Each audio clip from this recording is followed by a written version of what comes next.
Looking for a good movie to watch with some queer representation. I saw the TV Glow by Jane Schunbrun, who is a trans woman, and it's an amazing film. I recommend it to anybody who is interested in a movie about identity and finding your identity.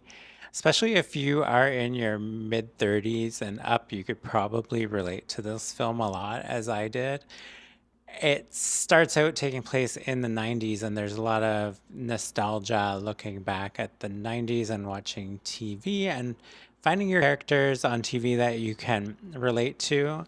I saw an interview with Jane, and she was talking about how this was, in a way, representative of her in the 90s, watching TV and trying to find her heroes on TV that she could live vicariously through, knowing that she's trans, but still being in the closet because, it's just something in the 90s that nobody talked about. And a lot of us were afraid to come out because we didn't see any representation of queer people. Jane talks about how she watched Buffy the Vampire Slayer and she lived vicariously through Buffy. That was like her hero. Basically, it's kind of similar. These characters are watching the show called The Pink Opaque, which is kind of like Buffy the Vampire Slayer.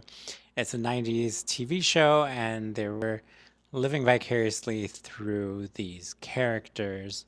And it's all about finding your identity and to either stay closeted and keep it all inside in the pink opaques. Pink opaque represents, insides. Your insides are pink and they are opaque. You can't see through them.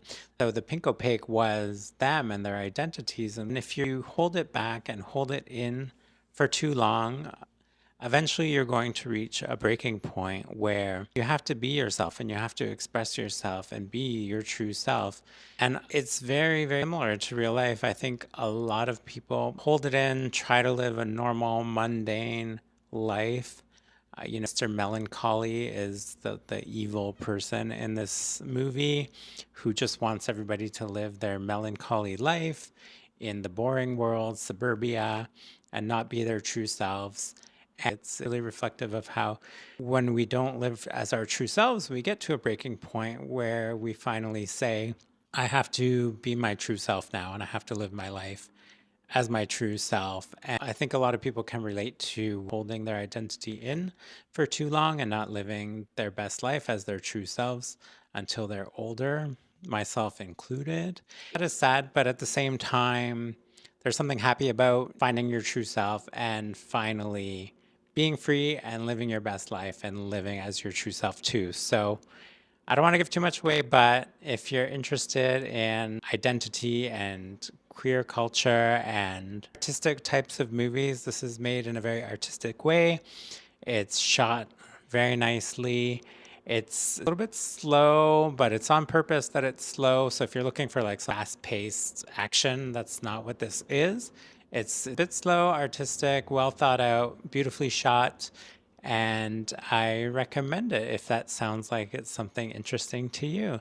Let me know what you think in the comments if you watched it, what your take on it was, and feel free to discuss.